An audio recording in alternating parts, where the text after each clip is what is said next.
Hello everyone, Andrikats here and welcome back to another mount guide. We all know the drill when a new patch drops. There are new zones to explore, better gear to grind for, and that satisfying feeling of seeing your damage meters climb higher than ever before. I mean, there is no way to beat that, right? I guess, but let's be honest. Nothing feels quite as good as adding a new mount to your collection. Long after the gear is replaced, the mounts are what we actually get to keep. Even though 1207 is considered a smaller patch, it's actually bringing some amazing mounts into the game. Sure, there are a few recolors in the mix that look pretty good, but we've also got some unique models that look fantastic, especially that amazing Vyranoth mount, which is easily the highlight of this patch. If you're ready to see every new mount coming with this patch, grab a coffee and let's get straight into it. So here's how I'm gonna do this. I'll start with the new mounts that you can actually begin working on right now before looking at what's dropping in the coming weeks. First up is the Luminous Sporeglider. If you're a fan of those Harrendor style mounts, you're going to love this recolor. And honestly, the color combo on this one is definitely one of my favorites. You'll obtain it through the new Sporeful raid, which is essentially a mini raid consisting of just one boss, Rotmire. You'll find the entrance to this raid in the Grange Pit of Harrendor, or if you're looking for an even easier kill, you can just queue up through the LFR tool. Specifically, to grab this Sporeglider, you need to collect 4 delicious spore snacks. You can earn one of those per week, per account, just by taking Rotmire down.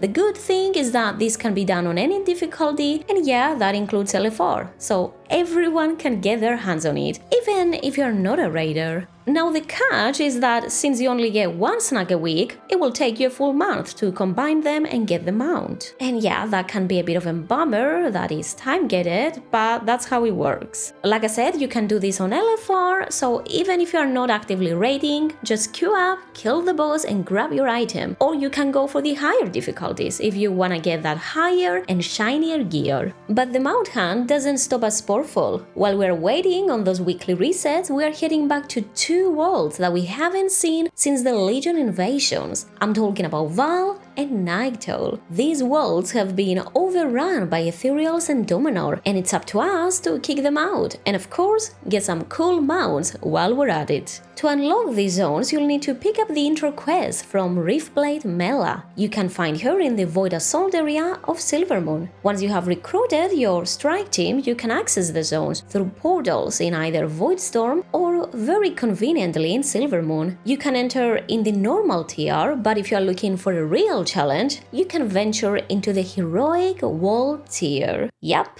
Heroic Wall tier is here, and this means elites patrolling the area and just having tougher mobs to deal with. Some of them even have affixes that empower them even further. And that's why I highly recommend being at least 270 before you even think about stepping into Heroic. Now, it's important to know that these zones will rotate weekly. When a zone is active, it's open for business. You'll have your standard wall quests, rare hunting, and everything else you've come to expect from a modern WoW zone, and then some. Since we are here for the mounts, there are 3 you can pick up from Kifan, one of the vendors found in both Val and Naigtal's hubs. They only cost a small amount of Voidlight Malls, but keep in mind they're locked behind meta achievements. Because of that weekly rotation I mentioned before, you are looking at a minimum of 2 weeks to get this done. In no particular order, let's look at the Netherforged Nullframe first. This is a brand new Void mech suit, and I'm a huge fan of the glowing runes on the back. It really sets it apart from all the other mech mounts we've seen before. To get this, you'll need the meta achievement, A Trip Through the Stars. Most of its requirements take place in Naigtal, but keep in mind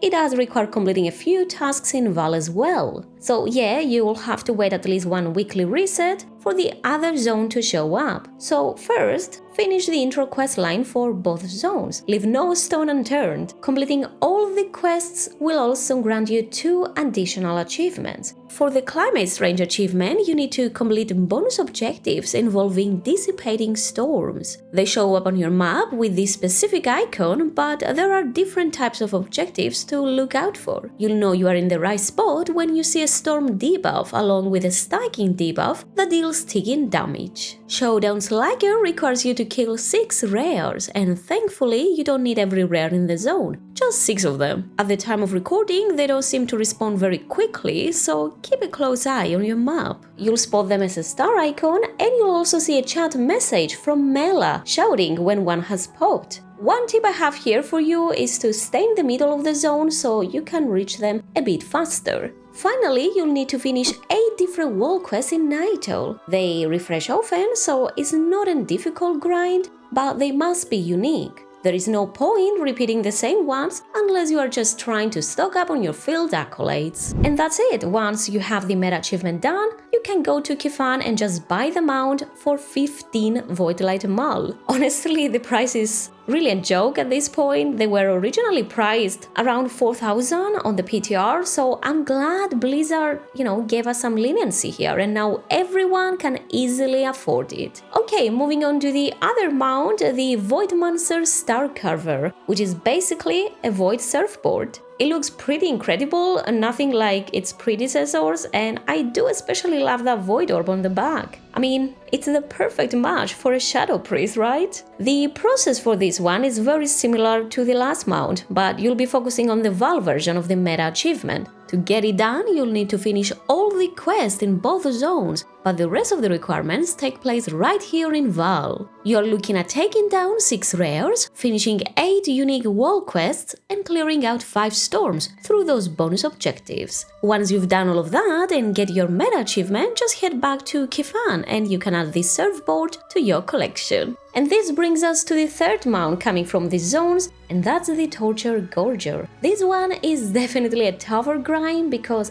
everything revolves around the Heroic Wall tier. The meta achievement you are looking for is called Heroic Showdowns. Here's how to break it down. First, for Heroic Walls ahead, you'll need to complete 15 wall quests on the Heroic tier. Like I said, in Heroic tier, everything will be harder to take down, as mobs will have more HP, but the wall quests should be relatively fine. The challenge here is waiting for enough wall quests to spawn over time. If you wanna save some time, do your 8 different wall quests for the previous mounts on the Heroic tier instead of normal. They'll count for this one too, so you can work on both at once and save yourself maybe some time. Then we've got 2 more achievements, the Heroic Climate ones, and just like the previous versions, you'll need to clear 5 storms in each mini-zone. But this time around, it has to be done on the Heroic Wall tier. Nothing changes here, just be sure that you are on the right spot. Next up is the Heroic Power Creep, which requires you to kill 10 mobs that have at least 1 active affix. You'll recognize those guys by the green orbs or special effects surrounding them. Just bear in mind, they don't actually have to be rares, normal mobs will work just fine for this. Though that said, it's a smart move to pair this with the next achievement and look for rares that have affixes. Speaking of which, for Heroic Slugger, you have to kill 15 rares on Heroic tier. Not gonna lie, this one is a bit tricky since, well, there are only 90 rares total in the zones, so you have to kill almost all of them. In the Heroic tier, they'll hit harder, so if you're not a tank, you might want to wait for more people. And to be honest, you should always wait for others regardless, because as I mentioned, those respawn timers are pretty rough right now. I do hope that Blizzard speeds them up a bit and maybe buffs their health ever so slightly so they actually live long enough for everyone to get a tag. As if that weren't challenging enough, you're also being hunted. Heroic tier features a pack of elites patrolling the area, visible also on the map, and luckily they seem to be hunting the whole zone, rather than just you personally. And that's not even all, despite your best efforts to avoid them, you'll still pick up a stalk debuff. If you keep killing mobs, that turns into hunted, and one of those elites will ambush you. So you have to kill it before it kills you. Once they are successfully killed by either you or anyone else in the zone, they do take a while to respawn. They'll eventually respawn again and start their patrolling. Finally, the last achievement that you need to do is killing both wall bosses on Heroic. Okay, they're not actually in the wall boss list, but they do act like one. We've got Imperator Pertinax in Val and Nexus Captain Lithir in Naigtal. These are tied to wall quests as well, and especially on Heroic, they do have a lot of HP and hit hard. So I highly recommend finding a raid group. Once you are done with the meta, you can again head over to Kifan and grab the mount for just 15 Voidlight Maul. It takes some serious work, but it's worth it. And actually, now that I'm getting a better look at all of these mounts, it does feel like they were designed specifically for my Shadow Priest, and I'm not complaining at all. However, if you aren't into all of that voidy purpley stuff, don't worry, there are other kinds of mounts coming. The only annoying part is that they are a bit time-gated. Well, more time-gated. Though if you are watching this video a bit later, into the future, there is a good chance that you can just go and grab them right now. So the Turbulent Time Waste event is back, and this time it's bringing a new expansion. Yep, Dragonflight is joining the Timewalking rotation. It honestly feels like yesterday when Dragonflight was the current expansion, but oh well, here we are. The event runs for 6 weeks, from June 30th to August 11th, with the usual one-day later treatment for EU players. For those who haven't done this before, each week we'll revisit a different era through Timewalking dungeons and in some cases even Timewalking raids. All of the previous Turbulent events granted a mount, and this time is no different. The reward is the spawn of Vyranoth, an incredible frost proto-drake inspired by the Incarnate herself, and it's definitely one that you don't want to miss. Getting your hands on it is pretty simple. You just need to run Timewalking dungeons to stack up that Knowledge of Time Waste buff until it turns into the Mastery one, and you have to do that 4 different weeks throughout the duration of the event. They don't have to be consecutive weeks, so you do have a bit of a safety net if you do miss one, but don't forget about it. Once you earn the meta, you'll also get the mount. Based on how they have handled these rewards in the past, you'll likely be able to buy these with Time War badges later on, but we don't know that for sure yet. If you do it now, you save yourself the 5,000 badges and just have to put in the time for the runs. Before we move on, we gotta talk about the big elephant in the room, and no, I am not talking about RG. I am talking about summer. Yes, summer is here, and if you have any trips planned, you definitely wanna stay fresh for them. You can't enjoy your vacation or your gaming sessions if you are not getting proper rest. That's why I'm happy to have Manta Sleep back with us as the sponsor of today's video. Summer travel is in full swing, and it brings many sleep struggles. Red-eye flights, hotel rooms with paper-thin curtains, noisy neighbors, and let's not forget about that unbearable heat. Well, Manta Sleep makes premium masks designed for 100% blackout, so they can help you sleep anywhere. As you can see, they are fully adjustable,